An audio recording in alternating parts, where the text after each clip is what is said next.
ഇക്കൊല്ലം നമ്മുടെ കടുത്ത വേനലിന് ശേഷം ഒരാഴ്ച നല്ല മഴ നമ്മുടെ നാട്ടിൽ തകർത്ത് പെയ്തപ്പോൾ തന്നെ പല പ്രദേശങ്ങളും നമ്മുടെ നാട്ടിൽ വെള്ളപ്പൊക്കത്തിൻ്റെ ശല്യങ്ങൾ, അതുപോലെ തന്നെ വെള്ളക്കെട്ടുകൾ രൂപപ്പെട്ടിട്ടുള്ള ബുദ്ധിമുട്ടുകൾ തുടങ്ങിയവയൊക്കെ അനുഭവിക്കുന്നത് നമ്മളിപ്പോൾ കാണാറുണ്ട്. അപ്പോൾ നമ്മൾ ഒരു വീട് വെക്കാനായിട്ടൊരു സ്ഥലം സെലക്ട് ചെയ്യുന്ന സമയത്ത്, നിങ്ങളിപ്പോൾ ഒരു വീട് വെക്കാനായിട്ട് പോകുന്ന ആളാണെന്നിരിക്കട്ടെ, അതായത് ഒരു പ്ലോട്ട് വാങ്ങാൻ പോവുകയോ അതല്ല നിങ്ങൾ ഓൾറെഡി ഒരു പ്ലോട്ട് നിങ്ങളുടെ കയ്യിലുണ്ട്, അവിടെ ഒരു വീട് വെക്കാനായിട്ട് നിങ്ങൾ നോക്കുകയാണ് എന്നുണ്ടെങ്കിലൊക്കെ അവിടുത്തെ ഡ്രെയിനേജ് സംവിധാനങ്ങളെ എങ്ങനെ നിങ്ങൾ വിലയിരുത്തണം, അപ്പോൾ അവിടെ വെള്ളക്കെട്ട് ഉണ്ടാവാനും ഭാവിയിൽ നിങ്ങൾക്ക് ബുദ്ധിമുട്ടുണ്ടാകാനും ഒക്കെയുള്ള സാധ്യതകൾ എങ്ങനെ മുൻകൂട്ടി കണ്ട് നിങ്ങൾക്ക് ഒരു പ്രോപ്പറായിട്ടുള്ള പ്ലോട്ട് സെലക്ട് ചെയ്യാനായിട്ട് സാധിക്കും തുടങ്ങിയവയെ കുറിച്ചിട്ടൊക്കെയാണ് ഇന്നത്തെ വീഡിയോയിൽ നമ്മൾ ചർച്ച ചെയ്യാനായിട്ട് ഉദ്ദേശിക്കുന്നത്. ഞാൻ ലിവിൻ തോമസ്, ഗ്രീൻ നാഷണൽ ആർക്കിടെക്ചറിലെ ചീഫ് ഡിസൈനറാണ്.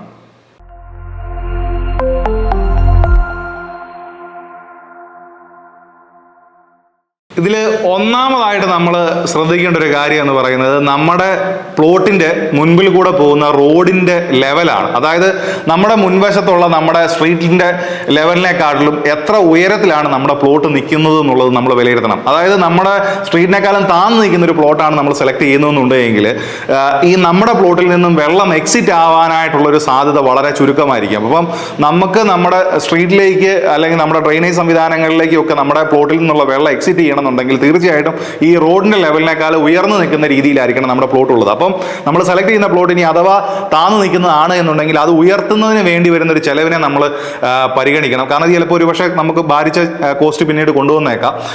അതുപോലെ തന്നെ ഇനി ഉയർത്തുന്നതിന് വേറെ എന്തെങ്കിലും ബുദ്ധിമുട്ടുകളുണ്ടോ, അതായത് പരിസര പ്രദേശത്തുള്ള അപ്പുറത്തും ഇപ്പുറത്തും ഒക്കെയുള്ള പ്ലോട്ടുകൾ നമ്മുടെ പ്ലോട്ട് ഉയർത്തുമ്പോൾ ബാധിക്കാനുള്ള സാധ്യതയുണ്ടോ, അപ്പം തുടങ്ങിയ കാര്യങ്ങളൊക്കെ പരിഗണിച്ചുകൊണ്ട് തന്നെ വേണം ഒരു പ്ലോട്ട് നമ്മൾ സെലക്ട് ചെയ്യാൻ.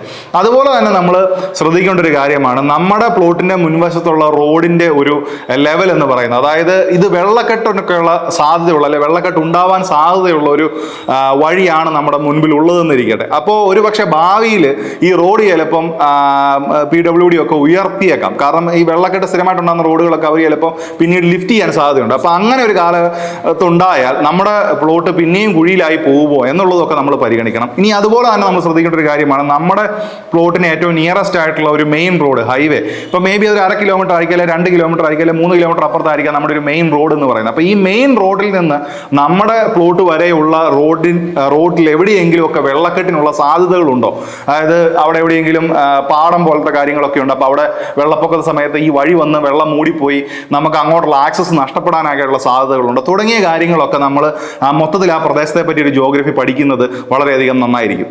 അടുത്തതായിട്ട് നമ്മൾ ശ്രദ്ധിക്കേണ്ട ഒരു കാര്യമാണ് ഒരു പ്രദേശത്തിന്റെ ഗ്രൗണ്ട് വാട്ടർ ലെവൽ എന്ന് പറയുന്നത്. അത് ഓരോ പ്രദേശത്തിനും അനുസരിച്ച് അവിടുത്തെ ഗ്രൗണ്ട് വാട്ടർ ലെവലുകൾ വ്യത്യാസപ്പെട്ടിരിക്കും. ചിലത് ഉയർന്ന ഭൂമികളൊക്കെ ഉള്ള പ്രദേശങ്ങളുണ്ട്, അവിടെയൊന്നും ഗ്രൗണ്ട് വാട്ടർ ലെവൽ ഒരു പക്ഷേ അത്ര ഇഷ്യൂ ആയിട്ട് നമുക്ക് തോന്നാറില്ല. ബട്ട് ചില സ്ഥലങ്ങളിൽ ഇപ്പോൾ താഴ്ന്ന പ്രദേശങ്ങളിലൊക്കെ അവിടുത്തെ ഗ്രൗണ്ട് വാട്ടർ ലെവൽ പ്ലോട്ടിൽ എത്ര താഴെയാണ് അവിടുത്തെ ഒരു ഗ്രൗണ്ട് വാട്ടറിന്റെ ലെവൽ, അത് എക്സ്പെഷ്യലി മഴക്കാലത്തൊക്കെ ഇവിടുത്തെ വെള്ളത്തിന്റെ രീതി, അതായത് തൊട്ട് അടുത്ത പ്രദേശത്തുള്ള പുഴകൾ അല്ലെങ്കിൽ നീർച്ചാലുകൾ അല്ലെങ്കിൽ കുളങ്ങൾ ഇവയൊക്കെ നമ്മൾ നോക്കിക്കഴിഞ്ഞാൽ നമുക്ക് ഏറെക്കുറെ പിടികിട്ടും ഈ പ്രദേശത്തെ ഒരു ഗ്രൗണ്ട് വാട്ടർ ലെവൽ എന്താണ് എന്നുള്ളത്. അപ്പോൾ ഒരു പരിധിയിലധികം ഗ്രൗണ്ട് വാട്ടർ ലെവൽ ഉള്ള പ്രദേശങ്ങൾ, അത് ഞാൻ പറയുന്ന ഒരു വെള്ളപ്പൊക്കം പോലത്തെ ഒരു കണ്ടീഷൻ അല്ല, എന്നാലും നമ്മളുടെ ഗ്രൗണ്ടിനേക്കാളും ഒരു ഗ്രൗണ്ടിനൊപ്പം തന്നെ ഗ്രൗണ്ട് വാട്ടർ ലെവൽ വരുന്ന ചില പ്രദേശങ്ങളാണെങ്കിൽ പോലും ഭാവിയിൽ നമുക്ക് നമ്മുടെ പ്ലോട്ടിൽ നമ്മുടെ ഡ്രെയിനേജ് സംവിധാനം, അതായത് നമ്മുടെ സെപ്റ്റി ടാങ്ക് മുതലായ കാര്യങ്ങളൊക്കെ നമ്മൾ ഫിക്സ് ചെയ്യുന്ന സമയത്ത് നമുക്ക് കുഴിയെടുക്കുന്ന സമയത്തൊക്കെ വെള്ളത്തിൻ്റെ പ്രശ്നങ്ങൾ ഉണ്ടാവാനുള്ള സാധ്യതയുണ്ട്. അപ്പം ഒരു പ്രദേശത്തിൻ്റെ ഗ്രൗണ്ട് വാട്ടർ ലെവൽ എന്താണ്, അത് മാക്സിമം ഗ്രൗണ്ട് വാട്ടർ ലെവലിൻ്റെ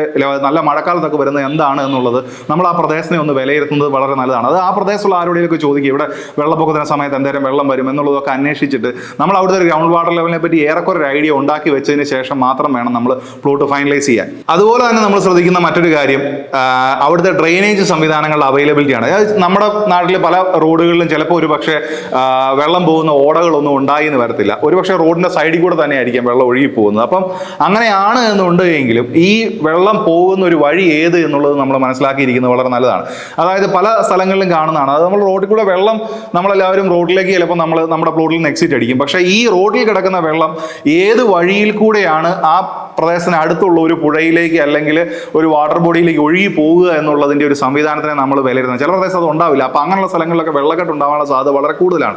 അതായത് നാച്ചുറലായിട്ട് വെള്ളം ഭൂമിയിലേക്ക് ഇറങ്ങി പോകുന്നതിനെ കവിഞ്ഞുള്ള വെള്ളം മഴക്കാലത്ത് സ്വാഭാവികമായിട്ടുണ്ടാകും. അപ്പോൾ ഈ വെള്ളം ഈ നമ്മുടെ തൊട്ട് മുമ്പുള്ള പബ്ലിക് റോഡിൽ അത് ഓടയിൽ കൂടി ആണെങ്കിൽ ഓടയിൽ കൂടി, അത് ഓടയിൽ കൂടി എങ്ങോട്ടാണ് ഒഴുകുന്നത്, ആ ഒഴുകി പോകുന്ന വെള്ളം ഇതിൽ കൂടിയാണ് എക്സിറ്റ് ചെയ്ത് ഒരു കുളത്തിലേക്ക് അല്ലെങ്കിൽ ഒരു പുഴയിലേക്ക് ഒഴുകി പോകുന്നത് തുടങ്ങിയവയെ കുറിച്ചിട്ടൊക്കെ നമ്മളൊന്ന് മനസ്സിലാക്കി വെക്കുന്നത് നല്ലതാണ്. കാരണം ഇനി നമ്മുടെ അവിടെ ഒരു ഓട പോലത്തെ സംവിധാനങ്ങൾ ഇല്ലെങ്കിൽ കൂടി ഭാവിയിൽ ഒരു ഓട വരാൻ സാധ്യതയുണ്ടോ, അപ്പം അങ്ങനെ ഉണ്ടെങ്കിൽ അത് എങ്ങോട്ടായിരിക്കും പോകുന്നത് തുടങ്ങിയവയെ കുറിച്ചൊക്കെ നമ്മൾ മനസ്സിലാക്കി വെക്കുന്നതും നമ്മൾക്ക് വെള്ളക്കെട്ട് പോലത്തെ പ്രശ്നങ്ങളിൽ നിന്ന് പിന്നീട് ബുദ്ധിമുട്ടുണ്ടാകാതിരിക്കാനായിട്ട് വളരെയധികം സഹായിക്കും. അതുപോലെ തന്നെ നമ്മൾ ഏറ്റവും ശ്രദ്ധിക്കേണ്ട ഒരു കാര്യമാണ് ഒരു പ്ലോട്ട് ഡെവലപ്പ് ചെയ്തിരിക്കുന്ന രീതി. അതായത് നിലവിലുള്ള റോഡുകളുടെ അരികിലുള്ള പ്ലോട്ടുകൾ അല്ലാണ്ട് ചിലപ്പോൾ ഒരു പക്ഷേ വലിയൊരു ലാൻഡിനെ ഒരു ഡെവലപ്പർ പ്ലോട്ടുകളായിട്ട് തിരിച്ച് മുറിച്ച് ഇതിൻ്റെ അകത്തുനിന്നായിരിക്കും ചിലപ്പോൾ ഒരു പക്ഷേ നമ്മളൊരു പ്ലോട്ട് വാങ്ങിക്കുക. അപ്പോൾ അങ്ങനെയുള്ള സ്ഥലങ്ങളിൽ നമ്മൾ പ്ലോട്ട് വാങ്ങിക്കുന്ന സമയത്ത് നമ്മൾ വളരെയധികം ശ്രദ്ധിക്കണം. കാരണം ഒരു വലിയൊരു ഭൂമിനെ അവർ പല കഷ്ണങ്ങളായിട്ട് മുറിച്ചിട്ടായിരിക്കുമല്ലോ ഓരോരുത്തർക്ക് കൊടുക്കുക. അപ്പം ഇതിനെ ഡെവലപ്പ് ചെയ്തിരിക്കുന്ന രീതി, അതായത് എപ്പോഴും നമ്മൾക്ക് ആക്സസ് ഈ വലിയൊരു പ്ലോട്ടിലേക്കാണെങ്കിലും ഒരു മെയിൻ റോഡിൽ നിന്നൊരു ആക്സസ് വരുന്ന പോയിന്റ് ആയിരിക്കും, അല്ലെങ്കിൽ മെയിൻ റോഡിലേക്കുള്ള ഫ്രണ്ടേജ് ആയിരിക്കും ഒരു പക്ഷേ ഇവിടുത്തെ വെള്ളത്തിൻ്റെ എക്സിറ്റ് എന്ന് ആയിട്ടിരിക്കുക. അപ്പം ആ ഒരു നമ്മുടെ അവിടുത്തെ സ്ട്രീറ്റിൻ്റെ ലെവലിൽ നിന്നും ഈ ഓരോ പ്ലോട്ടുകളും തട്ടായിട്ട് തിരിച്ചിരിക്കുന്ന ഹൈറ്റ് എന്ത്, അപ്പോൾ ഓരോ പ്ലോട്ടിൽ നിന്നും ഉള്ള വെള്ളം എങ്ങോട്ടാണ് എക്സിറ്റ് ചെയ്യുന്നത്, അത് പ്രോപ്പറായിട്ട് അതിന് പോകുന്നതിനുള്ള വഴിയുണ്ടോ തുടങ്ങിയ കാര്യങ്ങളെക്കുറിച്ചൊക്കെ പരിഗണിക്കണം. അതുപോലെ തന്നെ ചിലപ്പോൾ ഒരു പക്ഷേ ഈ സ്ഥലത്തിൻ്റെ വിലയൊക്കെ വളരെ കൂടുതലായതുകൊണ്ട് ചില പ്ലോട്ട് ഡെവലപ്പേഴ്സ് ആ പ്രദേശത്ത് ഓൾറെഡി ചിലപ്പോൾ ഒരു നീർച്ചാല, അതായത് വെള്ളം ഒഴുകി പോകുന്ന ചെറിയൊരു ഓവോ അല്ലെങ്കിൽ ഒരു ചെറിയ നീർച്ചാലമൊക്കെ ഉണ്ടായിരുന്നായിരിക്കും. ഇവരൊരു പക്ഷേ ഇത് നികത്തിയിട്ടായിരിക്കാം നിങ്ങൾക്ക് ചിലപ്പോൾ ഒരു പക്ഷേ പ്ലോട്ട് വിട്ടിട്ടുണ്ടാവുക. അപ്പോൾ അത് നിങ്ങൾ മേടിക്കുന്ന പ്ലോട്ടിൽ മാത്രമല്ല, തൊട്ടപ്പുറത്തെ പ്ലോട്ടിലാണെങ്കിൽ കൂടി ഒരു നീർച്ചാല ഉണ്ടായിരുന്നത് ഇവർ നികത്തിയിട്ടുണ്ടോ എന്നുള്ളതൊക്കെ അതൊരു പക്ഷേ ഒരു ഇത്തിരി എക്സ്പേർട്ട് ആയിട്ടുള്ള ഒരാൾക്ക് കണ്ടുപിടിക്കാനായിട്ട് പെട്ടെന്ന് പറ്റും. എന്നാലും നിങ്ങൾക്ക് ഏറെക്കുറെ കണ്ടു. അതായത് ഒരു പ്ലോട്ടിന് എങ്ങോട്ടാണ് ആ ഒരു എൻ്റെയർ ഏരിയയുടെ കുഴിവ് എന്ന് നോക്കിയാൽ മതി. അതായത് പ്ലോട്ട് ഇങ്ങനെ ഡെവലപ്പ് ചെയ്ത് വന്നിരിക്കുമ്പോഴത്തേക്കും അതിൻ്റെ ഏറ്റവും താഴ്ന്ന പ്രദേശം ഏത് എന്ന് നോക്കിയിട്ട് ആ താഴ്ന്ന പ്രദേശത്ത് നിന്ന് വെള്ളം എക്സിറ്റ് ആയി പോകുന്ന വഴി ഏത് എന്നുള്ളത് അന്വേഷിക്കുമ്പോൾ ഈ വെള്ളം എങ്ങനെയാണ് പോകുന്നത് എന്നുള്ളത് നിങ്ങൾക്ക് മനസ്സിലാവും. അപ്പം പ്ലോട്ട് ഡെവലപ്പ് ചെയ്തിരിക്കുന്നത് വളരെ കൃത്യമായിട്ടാണ് എന്നുള്ളത് നിങ്ങൾ വിലയിരുത്തണം. അപ്പം അവിടുത്തെ വെള്ളം എക്സിറ്റ് ആവാനുള്ള കൃത്യമായിട്ടുള്ള വഴിയുണ്ട് എന്നുള്ളത് ഉറപ്പ് വരുത്തണം. അതുപോലെ തന്നെ ഈ പ്ലോട്ട് ഡെവലപ്പ് ചെയ്യുന്ന സമയത്ത് ഒരു പക്ഷേ ഈ ഗവൺമെൻറ് നിഷ്കർഷിക്കുന്ന ചില നിയമങ്ങളുണ്ട്. അതായത് മിനിമം ഒരു ഇത്ര മീറ്റർ വീതിയുള്ള വഴി നിങ്ങൾ കീപ്പ് ചെയ്യണം എന്നൊക്കെ. പക്ഷേ പല ഡെവലപ്പേഴ്സും ചിലപ്പോൾ അത് ചില ലൂപ്പ് ഹോളുകൾ ഉപയോഗിച്ചിട്ട് വീതി കുറച്ച് വഴി ഉണ്ടാക്കാറുണ്ട്. അപ്പോൾ അങ്ങനെയുള്ള സംവിധാനങ്ങൾ ചെയ്തിട്ടുള്ള സ്ഥലങ്ങളിൽ പിന്നീട് ഒരു ആവശ്യം വരുമ്പോൾ നമുക്കൊരു ഓട നിർമ്മിക്കാനൊക്കെ ആയിട്ടുള്ള വീതി ചിലപ്പോൾ ആ വഴിക്ക് ഉണ്ടായിന്ന് വരില്ല. അപ്പം ഒരു ഭാവിയിലാണെങ്കിലും ഒരു ഓട നിർമ്മിക്കാനൊക്കെയുള്ള വീതി ആ വഴിക്കുണ്ട് തുടങ്ങിയ കാര്യങ്ങളെക്കുറിച്ചിട്ടൊക്കെ നമ്മൾ വിലയിരുത്തുന്നത് വളരെയധികം നന്നായിരിക്കും. പിന്നെയുള്ളതൊന്നാണ് സ്വീവേജ് മാനേജ്മെന്റ് സിസ്റ്റം. അതായത് നമുക്ക് അതിപ്പോൾ എല്ലാ പ്രദേശത്തും ഒന്നും ഉണ്ടായിരിക്കണമെന്ന് നിർബന്ധമില്ല. പ്രത്യേകിച്ച് നമ്മുടെയൊക്കെ നാട്ടിലെ കേരളത്തിലൊന്നും അങ്ങനത്തെ ഒരു സംവിധാനങ്ങളെ പറ്റി നമ്മുടെ ഗവൺമെൻറ് പോലും ചിന്തിച്ച് തുടങ്ങുന്നേ ഉള്ളൂ എന്നാണ് തോന്നുന്നത്. പക്ഷേ ഒരു സ്വീവേജ് മാനേജ്മെന്റ് സിസ്റ്റം ഒരു പ്രദേശത്തിൻ്റെ എങ്ങനെയാണ് എന്നുള്ളത് നമ്മളൊന്ന് പഠിക്കുന്നത് നല്ലത്. എസ്പെഷ്യലി ടൗൺ ഏരിയകളിലൊക്കെ വീട് നോക്കുന്ന ആൾക്കാർ, അതായത് ആ പ്രദേശത്തെ ഓടകളൊക്കെ അവിടുത്തെ മുനിസിപ്പാലിറ്റി അല്ലെങ്കിൽ കോർപ്പറേഷൻസ് മെയിൻറ്റെയിൻ ചെയ്യുന്ന രീതികൾ എങ്ങനെ, അല്ലെങ്കിൽ പൊതുവെ ആ പ്രദേശത്തെ ഓടകളൊക്കെ മാലിന്യം വന്ന് അടഞ്ഞു പോവാറുണ്ടോ, അല്ലെങ്കിൽ ഈ പ്രദേശം കാലങ്ങളായി വെള്ളക്കെട്ടിൻ്റെ പ്രശ്നങ്ങളുള്ള പ്രദേശങ്ങളാണോ, അപ്പോൾ ഇവിടുത്തെ സ്വീവേജ് മാനേജ്മെൻറ്റ് സിസ്റ്റം എങ്ങനെയാണ് വർക്ക് ചെയ്യുന്നത്, അത് പ്രോപ്പറായിട്ടാണോ വർക്ക് ചെയ്യുന്നത് തുടങ്ങിയവയെക്കുറിച്ചൊക്കെ ഒന്ന് അന്വേഷിക്കുന്നതും പഠിക്കുന്നതും വളരെ നല്ലതായിരിക്കും. ഇത് എല്ലാ പ്രദേശത്തും ഒന്നും ആപ്ലിക്കബിൾ അല്ല. പക്ഷേ ചില പ്രദേശങ്ങളിൽ ചിലപ്പോൾ ഗവൺമെൻറ് ആയിരിക്കാം, ചിലപ്പോൾ ആ പ്രദേശത്തെ ആൾക്കാരുടെ ഒരു കൂട്ടായ്മയായിരിക്കാം ഇതൊക്കെ നോക്കുക. അപ്പം ഒരു പ്രദേശത്ത് നിങ്ങൾ താമസിക്കാനായിട്ട് സെലക്ട് ചെയ്യുമ്പോൾ അവിടുത്തെ ഒരു സ്വീവേജ് മാനേജ്മെന്റ് സിസ്റ്റം എങ്ങനെയാണ് വർക്ക് ചെയ്യുന്നത്, അല്ലെ അവിടുത്തെ റോഡുകളും ഓടകളും ഒക്കെ എങ്ങനെയാണ് മെയിൻറ്റെയിൻ ചെയ്യപ്പെടുന്നത് തുടങ്ങിയവയെ കുറിച്ചിട്ടൊക്കെ ഒന്ന് പഠിക്കുന്നത് വളരെയധികം നന്നായിരിക്കും. അതുപോലെ തന്നെ നമ്മൾ ശ്രദ്ധിക്കേണ്ട വളരെ ഇമ്പോർട്ടൻ്റ് ആയ ഒരു കാര്യമാണ്. ഇതൊരു പക്ഷേ നമുക്ക് ഒരു പ്ലോട്ടിൽ പോയി നിൽക്കുമ്പോഴൊന്നും പെട്ടെന്ന് ചിലപ്പോൾ നമുക്കത് മനസ്സിലായിക്കൊള്ളണമെന്നില്ല. ഒരു പക്ഷേ ഒരു ഗൂഗിൾ മാപ്പിൻ്റെ ഒക്കെ സഹായത്തോട് നിങ്ങളൊരു പ്രദേശത്തെ വിലയിരുത്തുമ്പോൾ നിങ്ങൾക്ക് ഇത്തിരിയും കൂടിയൊക്കെ ഐഡിയ കിട്ടും. ഞാൻ പറഞ്ഞു വരുന്നത് എന്താണെന്ന് ചോദിച്ചു കഴിഞ്ഞാൽ, ഒരു പ്രദേശത്തെ പുഴ, തോട് തുടങ്ങിയവയുടെ ഒഴുക്കിൻ്റെ ഗതി എങ്ങനെയാണ്, അല്ലെങ്കിൽ ഇതിൻ്റെ ഒരു വളവ് തുടങ്ങിയ കാര്യങ്ങളൊക്കെ എങ്ങനെയാണ് എന്നുള്ളത് മനസ്സിലാക്കുന്നത് ഒരു പ്ലോട്ട് സെലക്ട് ചെയ്യുന്ന സമയത്ത് വളരെയധികം നിർബന്ധമായിട്ട് ചെയ്തിരിക്കേണ്ട കാര്യങ്ങളാണ്. കാരണം ഇപ്പം നമ്മൾ ശ്രദ്ധിച്ചിട്ടുണ്ടായിരിക്കും മിക്കവാറും ഉള്ള പുഴകളും തോടുകളും ഒക്കെ വളഞ്ഞ് ഒക്കെ ആയിരിക്കും ഒഴുകുക.